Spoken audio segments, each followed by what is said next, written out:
Social media పరిధి విస్తారంగా పెరిగిపోవడంతో ఇవాళ ప్రపంచంలో ఎవరు ఎక్కడ ఏ మూల కూర్చున్నా తమ అభిప్రాయాలను కామెంట్ల రూపంలో కానీ పోస్ట్ రూపంలో కానీ ఎలా అయినా కూడా పెట్టొచ్చు. అలాగే ఇంటర్నెట్ వాడకం కూడా విపరీతంగా పెరిగింది. ఇంతకుముందు కేవలం అర్బన్ ప్రాంతాలకు మాత్రమే పరిమితమయ్యి, అంటే సిటీస్ నుంచి టైర్ 1 టౌన్స్, అలాగే టైర్ 2 టైర్ 3 టౌన్స్ నుంచి దాదాపు ఇప్పుడు పల్లెలకు కూడా వెళ్ళిపోయింది. రూరల్ ప్రాంతాలు ఎక్కువగా ఉన్న చోట కూడా, అంటే గ్రామీణ భారతం మంది అన్ని చోట్ల కూడా ఇంటర్నెట్ ప్రొవైడర్స్ ఎక్కువ అవడంతో దాదాపుగా ఇంటర్నెట్ వాడకం పెరిగింది. ఈ ఫేస్బుక్లు లేకపోతే మరీ ట్విట్టర్ లాంటి వాటి వాడకం కొంత రూరల్ ప్రాంతాల్లో అంత చేయకపోయినా ఫేస్బుక్ ఇతర సోషల్ మీడియా యాప్స్ బాగానే వాడతారు.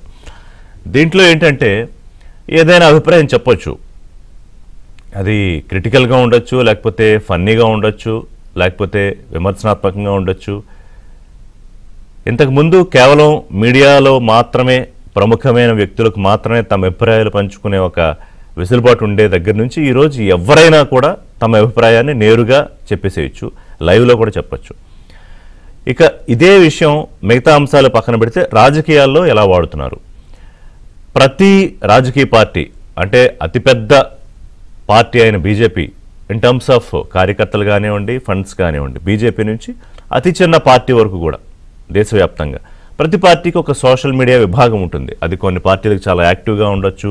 ఇప్పుడు బీజేపీ లాంటి సోషల్ మీడియా విభాగానికి జాతీయ స్థాయిలో వేల మంది వర్క్ చేసేవాళ్ళు ఉంటారు. అందులో చిన్న పార్టీలకి పదుల సంఖ్యలో ఉండొచ్చు, లేకపోతే సింగిల్ డిజిట్లో కూడా ఉండొచ్చు. బట్ ఏదో ప్రతి పార్టీకి అయితే ఆ యాక్టివిటీ చాలా స్ట్రాంగ్గా ఉంటుంది.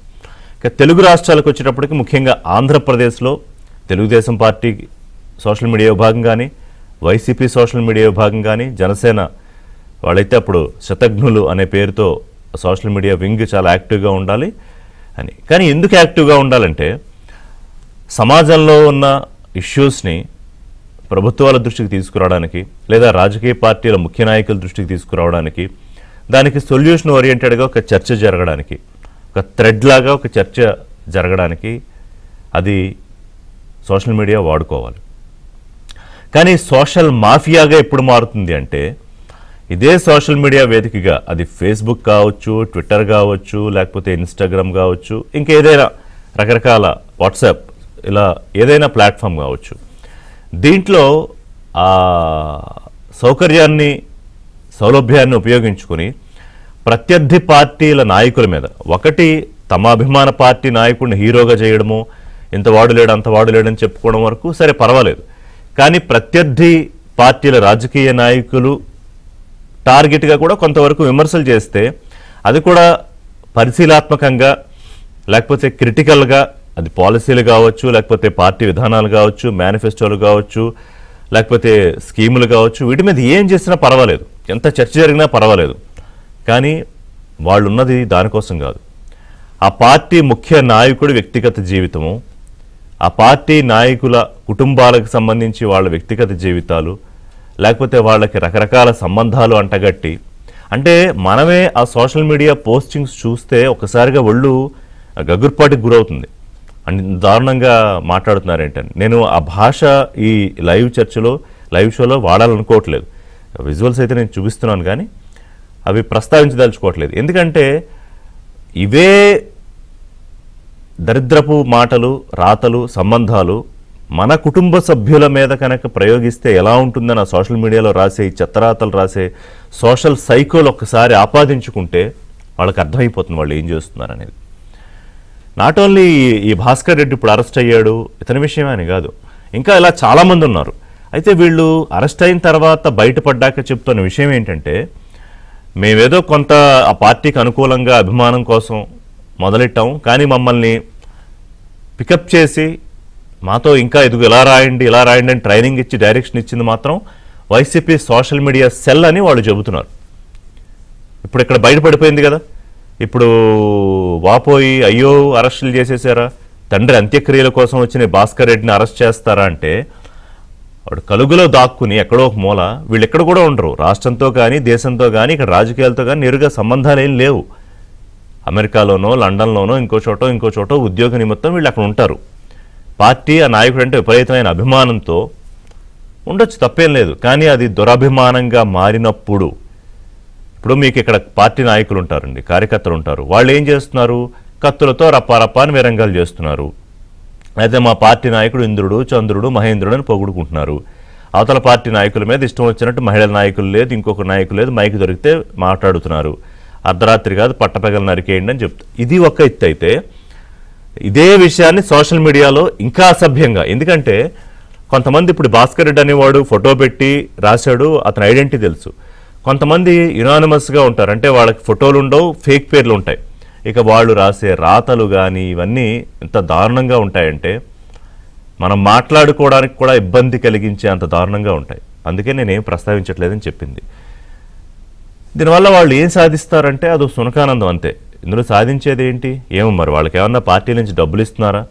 ఇప్పుడు మనం చూపించిన వర్రా రవీందర్ రెడ్డి, ఇంతకుముందు అంటే భారతీ పిఏ, అతను రాసిన రాతలు అంతకు మించి ఉన్నాయి. ఇప్పుడు మీరు అడగచ్చు ఏ వైసీపీ వాళ్ళేనా అని. నేను ఓన్లీ వైసీపీ అంటలా, టీడీపీ సోషల్ మీడియా విభాగం కానీ, జనసేన సోషల్ మీడియా విభాగం కానీ, దాని అభిమానులు కానీ, మద్దతుదారులు కానీ, ఎవరు అవతల వాళ్ళని టార్గెట్ చేసి తప్పుడు రాతలు రాసినా కూడా చర్యలు తీసుకోవాల్సిందే. దానికి ఎగ్జాంపులే చేబ్రోలు కిరణ్ అని తెలుగుదేశం పార్టీ కార్యకర్త అప్పుడు వైఎస్ భారతి గారి మీద ఒక సభ్యకరమైన పోస్టు పెడితే ఒక్కరోజు తిరగకుండా అరెస్ట్ చేశారు, అతన్ని జైలుకి పంపించారు. అలాగే ఇంకా అనేక ఘటనలు ఉన్నాయి. మాటలు ఎవరు బయట మాట్లాడినా అరెస్టులు చేస్తున్నారు. జనసేన పార్టీకి సంబంధించిన వాళ్ళు మాట్లాడినా కూడా పవన్ కళ్యాణ్ చెప్పారు, నేనేం వెనకేసుకురాను, పార్టీ కూడా వెనకేసుకురాదు, అవసరమైతే పార్టీని సస్పెండ్ చేసి పడేస్తామని. చేశారు కూడా కొంతమందిని, అలాగే పార్టీకి సంబంధం లేదని ప్రత్యేకంగా అధ్యక్షుడు సంతకంతో లేఖలు విడుదల చేశారు. అలా ఉండాలంటున్నాను నేను. కానీ వైసీపీ నిన్న ప్రెస్ మీట్లు పెట్టి అదిగో మా వాళ్ళని అరెస్ట్ చేస్తారా అంటే ఏం చెప్పాలనుకుంటున్నారు మీరు? జగన్మోహన్ రెడ్డి గారు యూత్ విభాగానికి మీటింగులు పెట్టి మీ సెల్ ఫోన్లోనే గన్లుగా వాడుకుని తోటాలతో పేల్చేసేయండి అంటారు. అంటే ఏంటి దాని అర్థం? ఇష్టం వచ్చినట్టు మీరు రాతలు రాసేయండి, కేసులు అరెస్టులు జైళ్ళు పెద్ద విషయాలు కాదు, రాజకీయాల్లోకి రావాలనుకునే వాడికి రేపు పొద్దున్న ఇదిగో మనం డిజిటల్ బుక్ పెట్టాము, వచ్చిన తర్వాత సంగతి చూద్దాము అని చెప్తే వీళ్ళు రెచ్చిపోకుండా ఉంటారా? లేకపోతే రప్పారప్ప అంటే తప్పేంటి అన్నాక రెచ్చిపోకుండా ఉంటారా? అంటే ఒక రాజకీయ పార్టీ అధినేత, ఒక పార్టీ ఏం సందేశం ఇస్తుంది? వీళ్ళని అరెస్ట్ చేస్తే తప్పేంటి? ఇలాంటి సోషల్ సైకోల్ని వీళ్ళనే కాదు ఇంకా మిగతా వాళ్ళని కూడా బయటికి లాగి వాళ్ళని జైల్లోకి పంపిస్తే తప్పేంటి? మీ ఇంట్లో వాళ్ళు ఒప్పుకుంటారా? ఇదే రాతలు మీ తల్లిదండ్రులకు చూపించండి, ఇదిగో నేను ఇలా రాస్తున్నాను, కరెక్టేనా?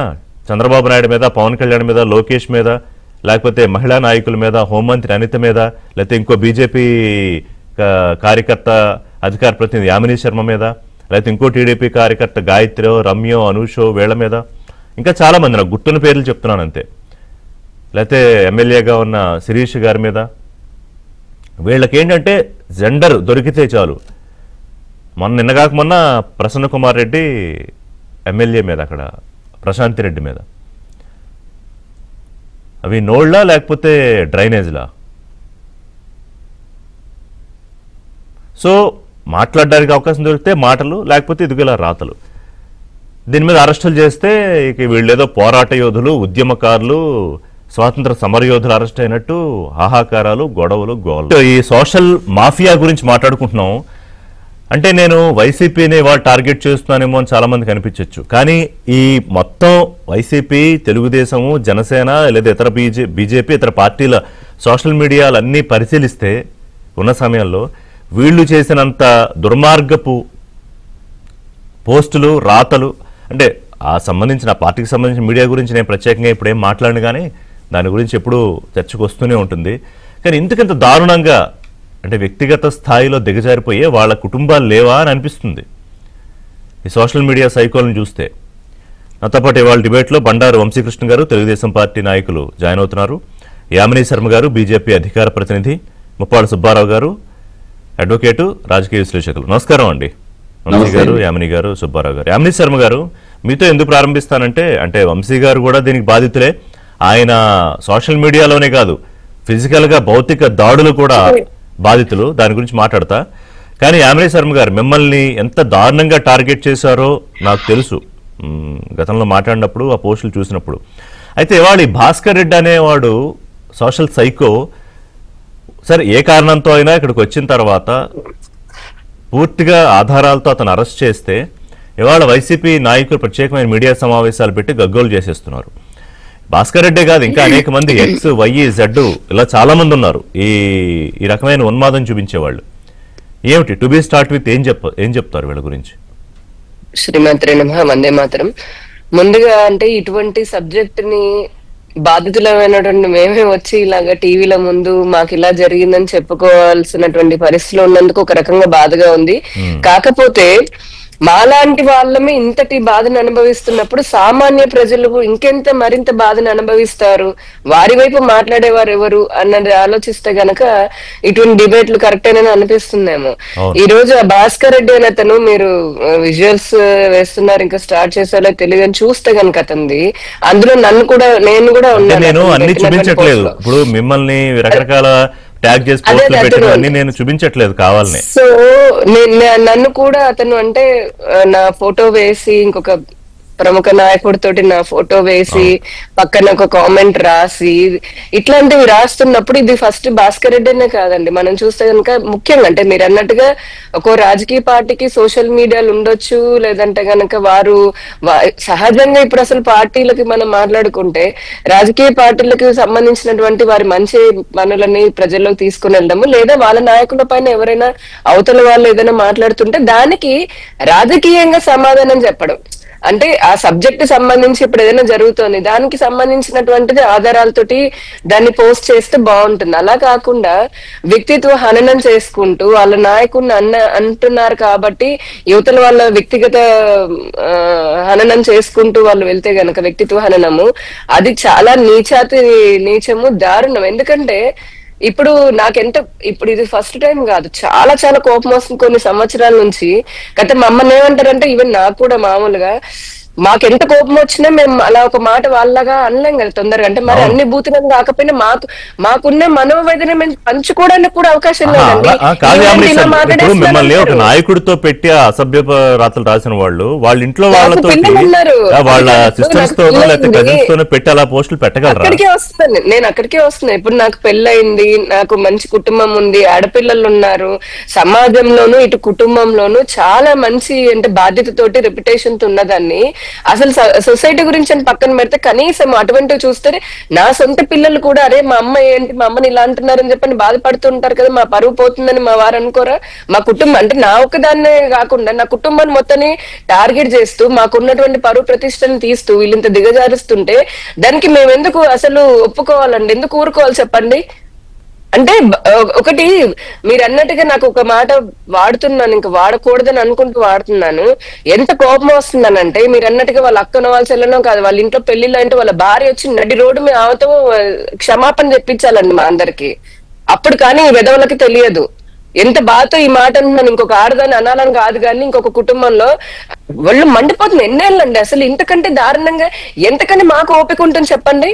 అదే మీరు అన్నట్టుగా అక్కతోటో లేదంటే ఇంకా వాళ్ళ ఇంట్లో ఉన్నటువంటి స్త్రీలతోటో ఒక్క మాట ఎవరైనా సరే బయట వాళ్ళంటే వాళ్ళు ఊరుకుంటారా? మీ ఇంట్లో ఉన్న ఆడవాళ్ళ మేము జస్ట్ బికాజ్ రాజకీయాల్లో ఉన్నాము లేదంటే మా పాత్ర మేము పోషిస్తున్నాము, అధికార ప్రతినిధులాగా అనుకోండి, కార్యకర్తల్లాగా అనుకోండి, మా పాత్ర మేము పోషిస్తున్నాము, దానికి మమ్మల్ని ఈ విధంగా టార్గెట్ చేసి అలా మాట్లాడుతున్నారా? మేము ఒక్క మాట మీ ఇంట్లో ఉన్నటువంటి ఆడవాళ్ళ గురించి మాట్లాడితే తలకై రైలు కింద పెట్టి చచ్చిపోతారు. కాదు యామిని గారు, వాళ్ళ ఉద్దేశాలు ఏంటి? ఇప్పుడు ఒకటి మీరంతా వల్నరబుల్ అనుకుంటారా, లేకపోతే వాళ్ళ రాతలకు భయపడి మీరు పారిపోతారు మాట్లాడుకుంటారు? రెండు అండి. సమాజంలో ఎలా ఉంటుందని అంటే ఒక స్త్రీ గురించి, ఇప్పుడు నేను స్త్రీ కాబట్టి అదే దాని గురించి మనం ముఖ్యంగా మాట్లాడాలంటే స్త్రీ గురించి కామెంట్ చేయడము, క్యారెక్టర్ అసాసినేషన్ చేయడము చాలా ఈజీ అని చెప్పని సొసైటీ అనుకుంటుంది. ముందు వెనక దాని నిజమేంతో అబద్ధం ఏంతో అసలు ఏమీ సంబంధం లేకుండా ఒక వార్త రాయగానే మళ్ళీ ఇదే మాటలు అంటే కుటుంబాలు ఉంటాయి అందరికి ఒకటి రాస్తాడు. ఇప్పుడు వాడు భాస్కర్ రెడ్డి అనేవాడు వాడనే కావాలని అంటున్నానండి. ఇక్కడ నన్ను అందరూ క్షమించండి చూసేవాళ్ళు, కానీ నా కోపం నా బాధను అర్థం చేసుకోండి. ఒక స్త్రీ లాగా, ఒక వివాహితులాగా, ఒక తల్లిలాగా. వాడు అలా రాశాడు. పందికొక్కలు ఊర కుక్కల్లాగా కొన్ని 100 మంది 1000 మంది షేర్ చేస్తున్నారు. వాళ్ళ ఇళ్లలో ఆడవాళ్ళు లేరా అండి? వాళ్ళు పుట్టింది కూడా ఒక స్త్రీకే కదండి. వాళ్ళు పుట్టింది ఒక స్త్రీ, వాళ్ళ ఇంట్లో సోదరులు ఉంటారు, అక్కనో చెల్లలో ఉంటారు, లేదంటే పెళ్లిళ్ళు చేసుకుని కూడా ఆడవాళ్ళనే కదండి. ఒక్కసారి గనక మా ఇంట్లో ఉన్నటువంటి మగవాళ్ళు వచ్చి వాళ్ళని ఇదే మాట మాట్లాడితే ఎక్కడ పెట్టుకుంటారండి తలకాయలు? అసలు ఎటువంటి సమాజంలో ఉన్నాం? చేసేవాడు ఒకడైతే గనక దాన్ని స్ప్రెడ్ చేస్తున్నటువంటి వాళ్ళు వీళ్ళకి అంత పైశాచిక ఆనందం ఏమొస్తుంది? ఇప్పుడు నేనున్నాను అంటే నేనే ఉన్నాను, ఒక రాజకీయ పార్టీకి ప్రతినిధిలాగా మాట్లాడుతున్నాము. అవతల రాజకీయ పార్టీ నాయకుడిని అనాలనుకున్నప్పుడు వాళ్ళు చేసే అవినీతి అని అనుకోండి, అలా మాకు కూడా అంటే మరీ మించి ఎవడు మాట్లాడకూడదు. ముఖ్యంగా భారతీయ జనతా పార్టీ అసలు ఎలా లేదు. కానీ కొన్ని సందర్భాల్లో కొన్ని మాట్లాడుతుంటాం, అది రాజకీయంగా మాట్లాడుతుంటాము. కానీ కార్యకర్తలు సానుభూతి పరులని చెప్పని మీరు తీసుకుని మీరు మమ్మల్ని అనాలని అనుకుంటే, మేము అన్న దాంట్లో తప్పు ఉంటే కనుక దాన్ని రాజకీయ అంశంగా మీరు వ్యతిరేకించండి, ఒప్పుకుంటాం కదా. ఇప్పుడు మీరు ఇలా అన్నారు, ఈ కామెంట్ చేశారు, లేదంటే ఈ అవినీతి చేశారు మా నాయకుడు, మేము చెయ్యలేదు, అలా మాట్లాడండి. కానీ ఈ విధంగా పరువు తీసుకుంటూ లేదంటే మమ్మల్ని మా ప్రతిష్టని రోడ్డు మీద తీసుకుని వస్తే, ఒక్కొక్కరిని రోడ్డు మీదకి లాగి చొక్కా పట్టుకొని లాగి ఈ చెంప ఆ చెంప కాదు, గుండు గీయించి ముక్కు నేల మీదకి రాయించాలన్నంత కోపం వస్తుంటుంది. కానీ బాధ్యత కలిగినటువంటి అంతవరకు వెళ్ళారు. అతను దొరికితే ఆ యాక్ట్స్, సైబర్ యాక్ట్స్ వాటి కింద అరెస్ట్ చేస్తేనే ఇది అక్రమ అరెస్టు, అన్యాయము. ఎందుకంటే అక్రమ అరెస్ట్ ఎందుకు అవుతుందండి? ఇప్పుడు అంత భయం ఉన్నటువంటి వాడు ఎందుకు పెట్టాలి ఇంకొక వారి పైన? అసలు నా పైన కాసే పక్కన పెడితే ఇప్పుడు ముఖ్యమంత్రి గారి పైనని, లేకపోతే కనుక ఇంకా ప్రముఖ నాయకుల పైన చాలా మందిని ఆడవాళ్ళు, ఇందాక మీరు పేర్లు చెప్పారు, చాలా మంది మహిళల్ని, వివిధ రాజకీయ పార్టీలో ఉన్నటువంటి వారందరినీ అసలు మీకు ఎవరు ఇచ్చారు హక్కు? మళ్ళీ మేము పోలీసులు చట్టబద్ధంగా మీరు పెట్టిన దానికి బిఎన్ఎస్ ప్రకారంగా అరెస్ట్ చేస్తుండేనేమో. ఇప్పుడు నిన్న నుంచి అదే కదా గగ్గోలు పెట్టుకుంటూ వాడు అంటాడు, మళ్ళీ పోలీసులు నన్ను బాగా కొట్టేశారు, లేకపోతే నన్ను ఇది కొట్టడం కాదు, ప్రజలు ఇప్పుడు మా మహిళల చేతికి వెళ్తే అనకూడదు కానీ నరికి పారేస్తాము. ఒక్కొక్కటి ఎంత ఏం తమాషాలు ఆడుతున్నారా? స్క్రీన్ మీద మాటలు మాట్లాడకూడదు కాబట్టి ఇక్కడతో ఆగుతున్నాం. కానీ ఒళ్ళు ఇంకా కొవ్వెక్కి మరీ కొట్టుకుని, నిజంగా ఒళ్ళు కొవ్వెక్కండి ఇదంతా. నాకు ఇంకొకటి అర్థం కాదు, ఇప్పుడు ఈ వైసీపీ మనం చూస్తే లాస్ట్ టైం అతను ఎవరు వర్ర రవీందర్ రెడ్డి ఒకడు గాని, ఆ సజ్జల భార్గారెడ్డి గాని, ఒక సిస్టమాటిక్ గా వైసీపీ ఆ సోషల్ మీడియా వింగ్ ని దాన్ని పచ్చి బూతుల వింగగా మార్చుకొని అవతల వాళ్ళని కేవలం టార్గెట్ చేయాలన్న ఉద్దేశంతో వాళ్ళు పెంచి పోషించినటువంటి వాళ్ళు ఈ రోజు మళ్ళీ మాట్లాడుతున్నారు. డీటెయిల్డ్ గా దీని మీద కేసులు ఏంటి, యాక్ట్స్ ఏంటి, ఇంకా ఎలా రాసే వాళ్ళని ఏం చేయాలి అనే విషయాలు వంశీ గారితోనూ, నాయకులు చావాలని కోరుకోవడం దగ్గర నుంచి ఇంకా వాళ్ళ కుటుంబాల్లో ఆడవాళ్ళని తీసుకొచ్చి పెట్టే పోస్టులు, నేను ఇందాక చెప్పాను, నేను చూపించట్లేదు కావాలని. ఎందుకంటే వాళ్ళు చెత్తరాతలు రాస్తే దాన్ని ఎందుకు ఇవాళ ఈ షోలో చూపించాలి, నేను వాటిని ఆ ఫోటోలు చూపించట్లేదు. కానీ వంశీ గారు, ఇప్పుడు మీరు మీద అంటే ఫిజికల్ అటాక్స్ ఎలా జరిగాయో నాకు తెలుసు, మీరు చూపించిన దెబ్బల కుట్లు ఇంకా నాకు కళ్ళ ముందు అలాగే ఉన్నాయి. అదొక ఎత్తు అయితే, ఈ సోషల్ మీడియా ఉన్మాదం, మీరు మీడియా కోఆర్డినేటర్ కూడా దగ్గరగా ఉంటారు కాబట్టి అసలు వీళ్ళ చరిత్ర ఏంటి? ఎందుకంటే హోంమంత్రి అనిత గారు వరుసగా కొన్ని పేర్లు చదివితే అందులో 10 పేర్లు 8 పేర్లు రెడ్లే ఉన్నారు. అంటే వాళ్లే చెయ్యాలని కాదు, ఈ పిచ్చి ఆనందం ఉన్న పైశాచికత్వం ఉన్న వాళ్ళు చాలా మందే ఉంటారు. కానీ అసలు ఏంటి బ్యాచ్ వ్యవహారం ఏంటి వంశీ గారు? సార్ గుడ్ మార్నింగ్ మీకు, యామిని గారికి, సుబ్బారావు గారికి, అలాగే ఏబిఎన్ వీక్షకులందరికీ కూడా. మీరు ఇందాక అంజశ్రీ గారి గురించి చెప్తే ఒక మాట అన్నారు సార్, ఆయన రాసినటువంటి ఒక కవిత, మాయమైపోతున్నాడమ్మ మనిషి అనేవాడు అనేసి. ఇట్లాంటి సన్నాసులను చూస్తేనే అవి వాస్తవాలు అనిపిస్తూ ఉంటాయి.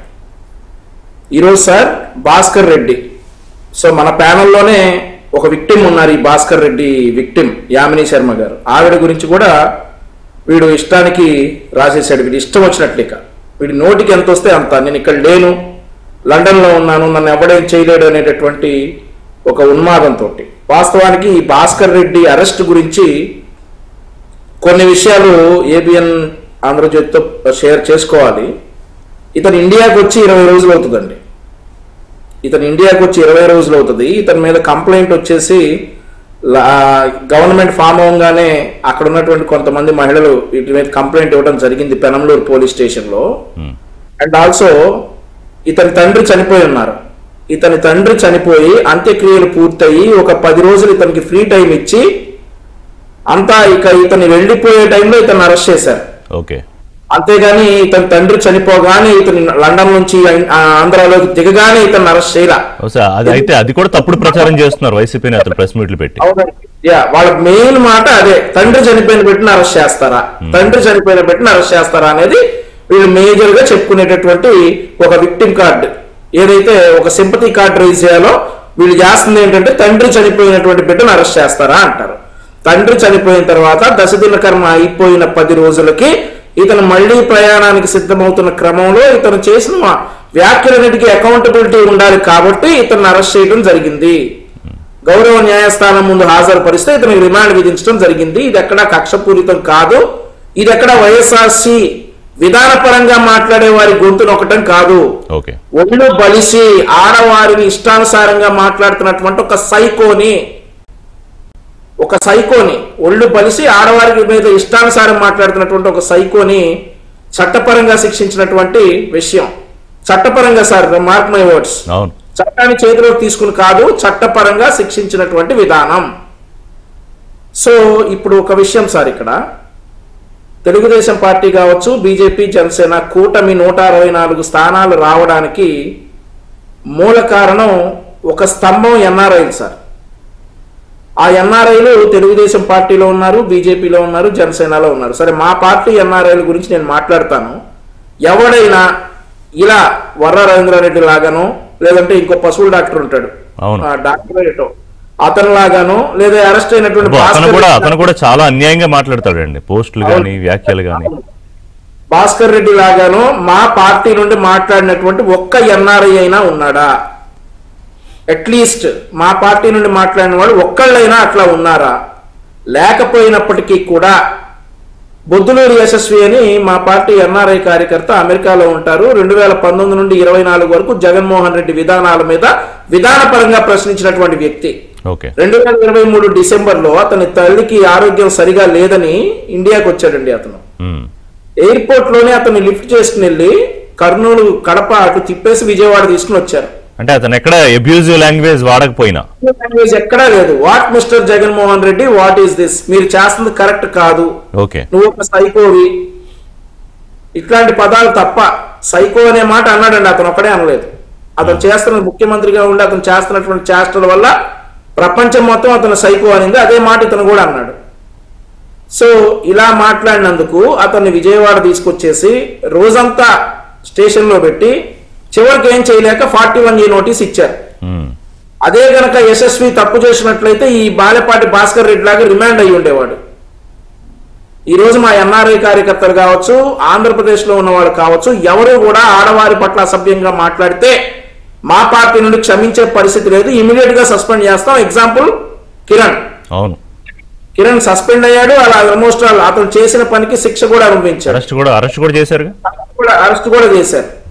సో ఇప్పుడు ఈ పార్టీ కార్యకర్తలు వచ్చేసి, వైఎస్ఆర్ పార్టీ కార్యకర్తలు వచ్చేసి తీస్తున్నటువంటి విక్టిమ్ కార్డు, అతని తండ్రి చనిపోయినటువంటి బాధలో ఉంటే అతన్ని అరెస్ట్ చేస్తారా అనేటటువంటి మాట. ఒక మాట అడుగుతాను సార్ వీళ్ళందరినీ, బాబాయ్ చనిపోయిన బాధ జగన్మోహన్ రెడ్డిలో కొంచెమన్నా ఉందా? లేదు. అట్లాంటి పార్టీలో ఉన్న మీరు తండ్రి చనిపోయిన బాధ, ఇవన్నీ కబుర్లు. ఇంకొక విషయం ఏంటంటే సార్, ఈ మాలపాటి భాస్కర్ రెడ్డి అనేవాడు లండన్ లో ఉన్న సక్రమంగా ఉన్నాడా అంటే అక్కడ కూడా అది కూడా లేదు. 2024 డిసెంబర్లో ఒక 15 సంవత్సరాల పిల్లోడికి డ్రగ్స్ అమ్మినందుకు, డ్రగ్స్ అంటే ఎలక్ట్రికల్ సిగరెట్స్ అమ్మినందుకు అక్కడ 2500 పౌండ్లు అంటే దాదాపుగా ఇండియన్ కరెన్సీ 2.5 లక్ష ఫైన్ కట్టాడు. సో ఆ ఘన చరిత్ర ఉన్నటువంటి భాస్కర్ రెడ్డి ఈ రోజు తండ్రి చనిపోతే వచ్చాడు. సరే, అంత్యక్రియలు అయిపోయి అరెస్ట్ చేశారు. వీళ్ళు ఇక్కడ గంజాయి డ్రగ్స్ ఇక్కడే కాదు, అక్కడ కూడా మొదలు పెట్టారా? ఈ ఘన చరిత్ర ఈ మాలపాటి భాస్కర్ రెడ్డి అనేవాడికి ఉంది. అక్కడ ఏంటంటే సార్, ఇతను సార్ ఇక్కడ రూల్స్ నాకు తెలియవు, దయచేసి క్షమించండి అని అంటే అక్కడ క్షమించి ఫైన్ తో సరిపెట్టారు. సో ఇక్కడ మాత్రం డిఫెండ్ చేస్తారు. ఇక్కడ అక్రమ అరెస్ట్ అంటాడు. ఇక్కడ వాడు చేసిన పనిని అడ్మిట్ అవడు, అక్రమ అరెస్ట్ చేసిన ఏపీ ప్రభుత్వం అంటాడు. అక్కడ అవన్నీ కుదరవు కాబట్టి లండన్ లో అతను చేసిన పని కాళ్ళు పట్టుకుంటే 2500 పౌండ్లు, 2,50,000 రూపాయల ఫైన్ తోటి వీడిని వదిలేయడం జరిగింది.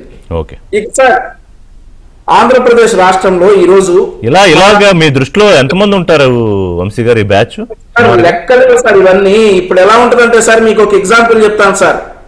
మా పార్టీ మహిళా నాయకురాలు సార్ రమ్య, గాయత్రి, అనూష, వీళ్ళ ముగ్గురు ఒక విషయమై ఫిర్యాదు చేయడానికి 2024 ఎలక్షన్స్ టైంలో అప్పటి ముఖేష్ కుమార్ మీనా గారు CEO గారు సార్ ఆయన దగ్గరికి వస్తే, ఆయనకి ఈ విషయం ఫిర్యాదు చేశాము అని చెప్పి ఆయన కార్యాలయం బయట ఒక ఫోటో పెడితే రామ్ గోపాల్ వర్మ అనే వ్యక్తి ఆ ఫోటోను మార్క్ చేసి చంద్రబాబు నాయుడు గారు, లోకేష్ గారు, పవన్ కళ్యాణ్ గారి ఫోటోలు అతికిచ్చి దాన్ని సోషల్ మీడియాలో పెడతాడు సార్.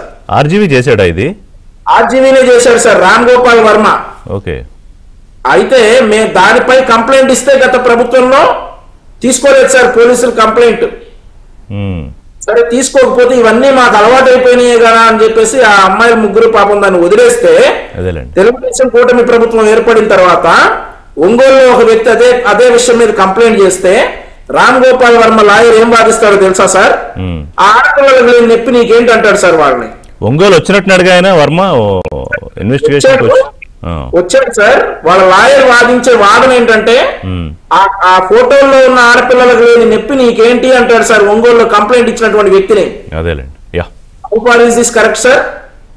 సార్ ఈ రోజు ఆంధ్రప్రదేశ్ రాష్ట్రాన్ని ఒక యూనిట్ గా తీసుకుంటే మహిళలు అనేక పార్టీల నుండి మహిళలు రాజకీయాల్లో ఉన్నారు సార్.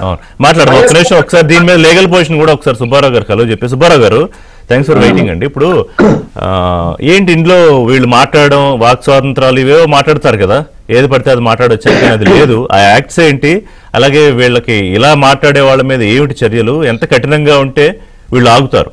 ఏ ఒక్కళ్ళు అరెస్ట్ చేస్తే మిగతా వాళ్ళందరూ ఏదో 1-2 రోజులు సైలెంట్గా ఉంటారేమో, 6 రోజులు మళ్ళీ మొదలు పెడతారు.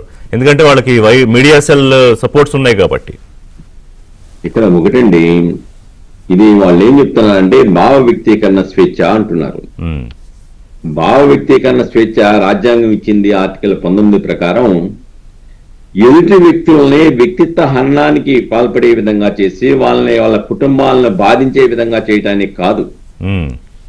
వ్యక్తిగత స్వేచ్ఛ అంటే నువ్వు స్వేచ్ఛగా మాట్లాడమన్నారు కానీ స్వేచ్ఛగా ఎదుటి వాళ్ళని వ్యక్తిత్వ హననానికి, వాళ్ళ శీలాలను శంకించడం, వాళ్ళ పుట్టుకలను శంకించడం, వాళ్ళ కుటుంబాలు బాధపడే విధంగా చేయటం, ఇది కాదు వాక్ స్వాతంత్రం అంటే.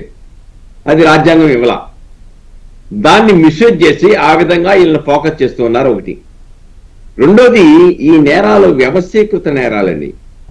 ఎవరో ఒక్కడ తనకు తానుగా చేసినటువంటి నేరాలు కాదు ఇవి. ఈ తప్పుడు సోషల్ మీడియా పోస్టింగ్లు ఇవన్నీ కూడా ఒక గ్రూపు ఉమ్మడిగా ఒక గ్రూపు మొత్తం కలిసి ఫలానా వాళ్ళని టార్గెట్ చేయాలి, ఫలానా పార్టీలను టార్గెట్ చేయాలి, దాంట్లో యాక్టివ్గా పనిచేసే మహిళలను టార్గెట్ చేయాలి, యాక్టివ్గా ఉన్న నాయకులను టార్గెట్ చేయాలి అని టార్గెటెడ్గా పనిచేసినటువంటి పెయిడ్ ఆర్టిస్ట్ సోషల్ మీడియా లీడ్లు.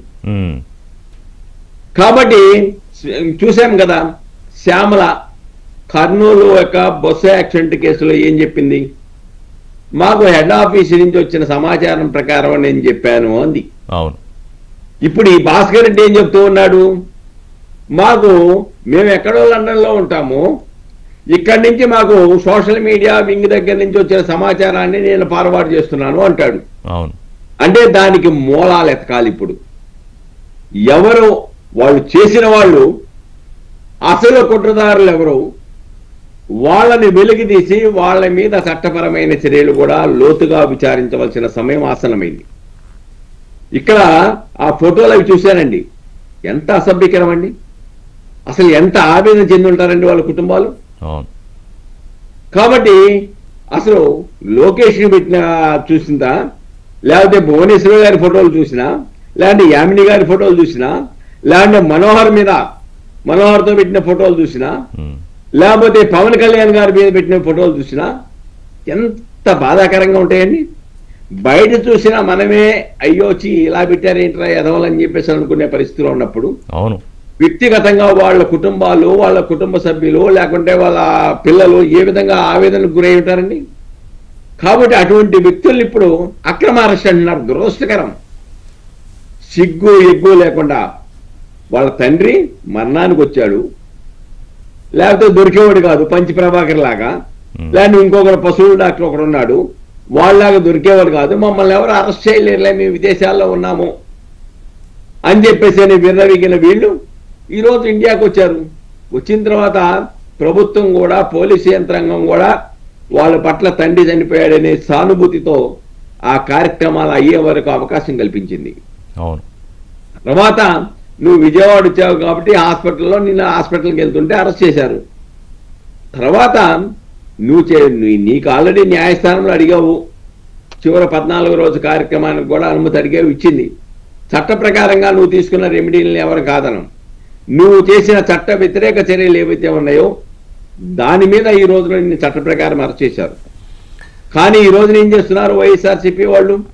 దాన్ని సింపథెటిక్ గా మార్చడానికి, తండ్రి చనిపోతే అయ్యో అరెస్ట్ చేస్తారా? అదొకటి, అసలు మాట్లాడితేనే అరెస్ట్ చేస్తారా లేకపోతే రాస్తేనే అరెస్ట్ చేస్తారా అని మొదలు పెట్టారు. ఇక్కడ చాలా బాధాకరమైన ఒక్క చూడండి, భారతిరెడ్డి గారి మీద పెట్టి మీరు ఎంత కగ్గులు పెట్టారు. అది తెలిసిన వెంటనే చంద్రబాబు నాయుడు గారు కిరణ్ని సస్పెండ్ చేశారు, ఇమ్మీడియట్ గా అరెస్ట్ చేశారు కదా. ఎవరు కూడా కూటమి ప్రభుత్వంలో ఉన్నటువంటి ఏ పార్టీ సోషల్ మీడియా కూడా వ్యక్తిత్వ హననానికి పాల్పడితే ఊరుకోమని ఆయా పార్టీల నాయకులు చెప్పారు కదా. ఎందుకు జగన్మోహన్ రెడ్డి గారు చెప్పలేకపోతా ఉన్నారు? ఎందుకు ఆ దిశలో ఆలోచించలేకపోతే అంటే ఎంత విచ్చలవిడిగా పెయిడ్ ఆర్టిస్టులను తయారు చేసి ప్రతిపక్ష పార్టీల సుబ్బారావు గారు మీరు అంటుంటే నాకు ఇప్పుడు ఆయన ముఖ్యమంత్రిగా ఉన్నప్పుడు అసెంబ్లీలో భువనేశ్వర్ గారి విషయంలో కానీ అనిత గారి విషయంలో ఎవరి విషయంలో వాళ్ళ నాయకులు మాట్లాడినా అడ్డుపడకపోగా ఇంకా మాట్లాడండి అన్నట్టుగా నవ్వడం సైగలు చూసాం. ఇప్పుడు ప్రతిపక్షంలో ఉన్నప్పుడు కూడా మీరు ఫోన్లని గన్లుగా మార్చుకోండి, అసలు జైళ్లు కేసులు అరెస్టుల గురించి పట్టించుకోకండి చెప్తూ ఉంటే వీళ్ళు ఆగుతారా? ఇంకా అలా చెప్తే మంచిదేనండి. ఆయన అలా చెప్తున్నా, నేను 16 నెలల జైల్లో ఉన్నాను, నేను ముఖ్యమంత్రి అని చెప్తున్నాడు. మీరు కూడా జైల్లోకి వెళ్ళండి, మంత్రులు మీకు టికెట్లు ఇచ్చి ఎమ్మెల్యేలు చేస్తానని చెప్తున్నాడు. కాబట్టి ఏ విధంగా ప్రొవకేషన్ ఉందో స్పష్టంగా కనబడతా ఉంది. కాబట్టి ఇటువంటి ప్రొవకేషన్ స్టేట్మెంట్స్ ఏవైతే ఇస్తున్నారో, ప్రోత్సహించే స్టేట్మెంట్స్ ఏవైతే ఇస్తున్నారో, రెచ్చగొట్టే స్టేట్మెంట్స్ ఏవైతే ఇస్తున్నారో అవే వాళ్ళు ఫాలో అవుతున్నారు. పాపం వాళ్ళు బుక్ అవుతూ ఉన్నారు. కానీ ఇక్కడ మనం చూడాలండి, అరెస్ట్ చేసిన తర్వాత పరిస్థితి అదే హాస్పిటల్లో ఏం చేశారు? హాస్పిటల్లో పోలీసు అధికారుల మీద తిరగబడతారా? వీళ్ళ తమ్ముడు ఓబిల్ రెడ్డి, భాస్కర్ రెడ్డి ఇద్దరును. అంటే ఇంకా వైఎస్ఆర్సీపీ అధికారంలో ఉందనేటువంటి అహంలో ఉన్నారా వీళ్ళు? ఆ భ్రమలో ఉన్నారా? ఎందుకు ఇలా చేస్తా ఉన్నారు? చట్టం తన పని తాను చేసుకుంటున్నప్పుడు ఎందుకు ఈ విధంగా తిరుగుబాటుతనం కానీ లేదంటే అమాయకుడు అని చెప్పేసి కానీ ఒక్కసారి ఇప్పుడు ఎవరైతే భాస్కర్ రెడ్డి అరెస్టుని ఖండిస్తూ ఉన్నారో ఆ ఫోటోలు వాళ్ళ దగ్గర పెట్టి వాళ్ళ కుటుంబ సభ్యులను పక్కన పెట్టి చూడమనండి. అంతే, జస్ట్ స్వాప్ చూసుకుని సరిపోమంటే సరిపోతుంది. చూసుకోమంటే ఒకసారి చూసుకుంటే వీళ్ళకి ఇంట్లో భోజనాలు కూడా పెట్టరు. కాబట్టి ఇటువంటి తప్పుడు పనులు చేసి తప్పుడు పనులను సమర్థించడం చాలా దురదృష్టకరం. ఇంకోటి ఏంటంటే ఫేక్ గ్రూప్స్ కింద తయారు చేశారు. వాళ్ళు చెప్పాడు కదా భాస్కర్ రెడ్డి, మాకు ఆర్థిక సహాయం కూడా చేసేవాళ్ళు, రిమాండ్ రిపోర్ట్లో రాశారు కూడా ఆర్థిక సహాయం అందించేవాళ్ళని. అలానే ఈ పోస్టులు పెట్టడానికి గతంలో వైఎస్ఆర్సీపీ కార్యాలయం నుంచి ఆదేశాలు అందేయని, ఇవన్నీ కూడా భాస్కర్ రెడ్డి చెప్తున్నాడు, గతంలో శ్యామల చెప్పింది. కాబట్టి వీళ్ళ కార్యాలయం యొక్క ప్రవృత్తి ఏంటంటే వ్యక్తిత్వ హననానికి సో ఇలాంటి వ్యక్తులు కొంతమంది, అలాగే వ్యవస్థీకృతంగా చేస్తున్న వాళ్ళు, అలాగే ఆ రూట్స్ కూడా కూర్చుని లండన్ లోనో అమెరికాలోనో ఎక్కడో కూర్చున్నాంలే ఇష్టం వచ్చినట్టు మాట్లాడేస్తాం దొరకం అనుకున్నారు. దొరికిన తర్వాత కూడా అబ్జర్వ్ చేస్తే ఎక్కడా కొంచెం పశ్చాత్తాపమో లేకపోతే అయ్యో అనో బాధ కూడా ఏం లేదు. అంటే ఆ ఎమోషనల్ బేసిక్ ఎమోషన్స్ కూడా వీళ్ళకి చచ్చిపోయేమో అనిపిస్తుంది. ఖచ్చితంగా అండి. ఎందుకనంటే మీరు ఇతనే కాదు, అంతకుముందు వర రవీందర్ రెడ్డిని చూడండి, అప్పుడేదో పెద్ద ఆయన భార్య కూడా వచ్చేసి అలా ఇలా అని చెప్పని రోడ్డు మీదకి వచ్చి పెద్ద ప్రభుత్వం కక్ష సాధింపు చర్యలు మేమేమైపోవాలి అలా అన్నట్టుగా మాట్లాడింది. ఇప్పుడు భాస్కర్ రెడ్డి కానివ్వండి, వర రవీందర్ రెడ్డి కాని ఇంకా చాలా మంది ఎంతో మంది ఉన్నారు. వీటన్నిటి కారణం సజ్జనత. రవీందర్ రెడ్డి అయితే చెప్పాడు సజ్జల భార్గవ్ రెడ్డి అని చెప్పని. వీళ్ళందరికీ నేను అదే అడుగుతున్నాను, అంటే భార్యలు అరెస్ట్ అయిన తర్వాత ఇప్పుడు కుటుంబ సభ్యులు, అసలు ముఖ్యంగా భార్య, ఇప్పుడు వాళ్ళ నేను వంశీ భార్య గారు తీసుకోండి అంటే ఎవరినైనా సరే ఇలా వైసీపీ వాళ్ళని వచ్చి మాకేదో అన్యాయం అయిపోతుంది, మా భర్తలు పాపం అమాయకులు, ఎంత అంటే చాలా చాలా అమాయకులు, వాళ్ళు శుద్ధ పూసలు, వాళ్ళకి ఏం తెలియదు, ఇట్లా అక్రమంగా చేస్తున్నారు అంటున్నారు.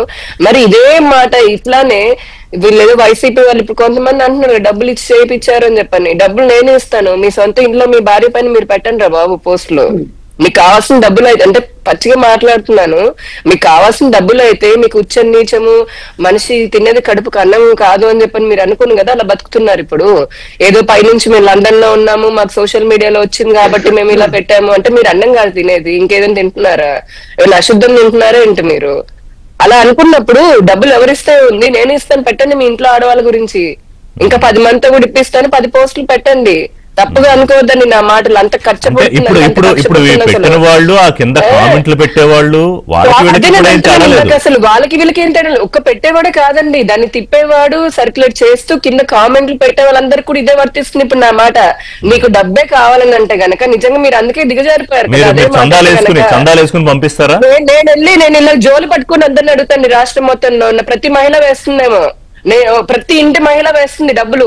అరే నేను వేస్తున్నాను అని చెప్పాను. ఇంకోటి యామిని గారు మర్చిపోకండి, వాళ్ళు రాజధాని మహిళల్ని కూడా ఎంత దారుణంగా మాట్లాడారో. వీళ్ళందరిది ఒకటే మైండ్ సెట్, వీళ్ళందరిది ఒకటే మైండ్ సెట్. తెలుసా అండి, దీనికి మూలం ఏంటో తెలుసా రిషి గారు? ఏంటంటే బేసిక్ గా ఇప్పుడు జగన్మోహన్ రెడ్డి గారు రీసెంట్ గా మనం చూస్తే విద్యార్థి విభాగంలో ఆయన మాట్లాడాడు. వెరీ రీసెంట్ గా మనం చూసుకుందాము. ఆయన అక్కడికి వచ్చి ఆయన దిశానిర్దేశం చేస్తున్నాడు, అంటే మార్గదర్శకం చేస్తున్నాడు. ఏమని యువతంతా రాజకీయాల్లోకి రావాలి, తులసి మొక్కల్లాగా. ఈయన ఒక పెద్ద తులసి మొక్క, ఎందుకు తులసిదేవిని అందం ఎందుకులే కానీ పాపం ఈయన కాదు ఈయన ఒక పెద్ద పవిత్రమైనటువంటి చెట్టు. పాపం ఈయన మార్గదర్శకం చేస్తున్నాడు. ఏది అవినీతిలో ప్రపంచంలో ఇప్పటికీ కూడా గూగుల్లో కొడితేటటువంటి ఆయన పేరు వచ్చేటటువంటి అంత పెద్ద అవినీతి చక్రవర్తి ఆయన. అటువంటి వాడు విద్యార్థులకు చేస్తున్నాడు మార్గదర్శకం, మీరు బాగుండాలని. ఎంత అట్లాంటి నాయకుడు మీరు జైలు 16 నెలలు పోయాను జైల్లోకి, మీకేమవుతుంది అని అండమే కాకుండా ఈ 16 నెలల్లో చూడండి వాళ్ళ నాయకులు అవినీతితో జైలుకి వెళ్తే అన్ని జైళ్ళ దగ్గరికి వెళ్ళి అక్కడ పోయి ములాఖత్ పెట్టుకుని వచ్చి ప్రజలకంటే ఎవరికి ఏం సందేశం ఇస్తున్నాడు అది కాదు. నిన్న కన్నబాబు మాజీ మంత్రి కన్నబాబు మాట్లాడుతున్నారు, ఏంటి ఏపీ బ్రాండ్ పెంచింది జగన్మోహన్ రెడ్డి అని. దేంట్లోనైనా మీ వాళ్ళు బ్రాండ్ అంటే బ్రాండ్ ఇమేజ్ పెంచింది జగన్మోహన్ రెడ్డి. అసెంబ్లీలో నవ్విన నవ్వు దగ్గర నుంచి ఈ రోజు భాస్కర్ రెడ్డి వరకు రేపొద్దున అరెస్ట్ కాబోయేటటువంటి ఇంకెంత మంది ఉన్నారో వాళ్ళందరూ కూడా ఇలా మహిళల్ని దూషించడంలో, ఒక్క నిమిషం అండి, మహిళల్ని దూషించడంలో, వ్యక్తిగత హననం చేయడంలో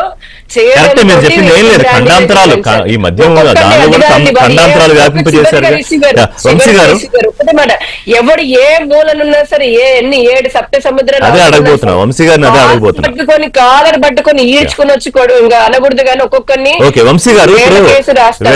వీళ్ళందరూ చెప్తున్న ఎవిడెన్సెస్ ప్రకారం అది ఎక్కడి నుంచి పనిచేస్తుందో అర్థమవుతున్నప్పుడు, అలాగే హోంమంత్రి గారు కూడా ఎవరిని వదిలిపెట్టమని అసెంబ్లీ సాక్షిగా చెప్పారు కాబట్టి దీని మీద కూడా ఏమైనా ప్రత్యేకమైన ఒక సిట్ లాంటిది ఏర్పాటు చేసి సైబర్ సెల్ లాంటిది దాని యాక్షన్స్ ఏమైనా తీసుకునే అవకాశం ఉందా? ప్రభుత్వం అలాంటి చర్యలు ఏమైనా ఆలోచిస్తోందా? టైం తక్కువ ఉంది కాబట్టి సింపుల్ గా చెప్తా. దేశంలో ఏ రాష్ట్రంలో కూడా లేనటువంటి దౌర్భాగ్యం మన రాష్ట్రంలో ఏంటంటే ఇట్లాంటి వాటిని కంట్రోల్ చేయడానికి మంత్రివర్గ ఉపసంఘాన్ని ఏర్పాటు చేశారు సార్. ఇట్లాంటి సైకోల్ని కంట్రోల్ చేయడానికి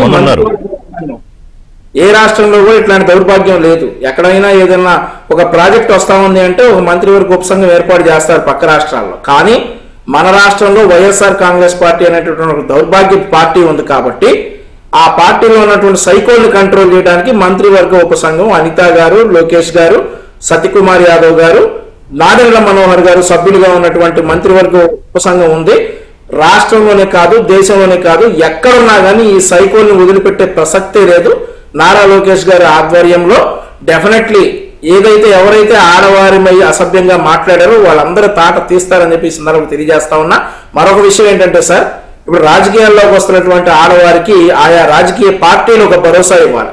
తెలుగుదేశం పార్టీలో ఉన్నటువంటి మహిళలకి పార్టీ అధిష్టానం ఒక భరోసా ఇవ్వాలి. అలాగే బీజేపీ, జనసేన, వైఎస్ఆర్ కాంగ్రెస్ పార్టీలో కూడా. ఎందుకంటే వారు ఒక పార్టీని నమ్ముకుని, నాయకుని నమ్ముకుని రాజకీయాల్లోకి వస్తున్నప్పుడు ఇట్లాంటి దౌర్భాగ్యం ఉండకూడదు వాళ్ళకి.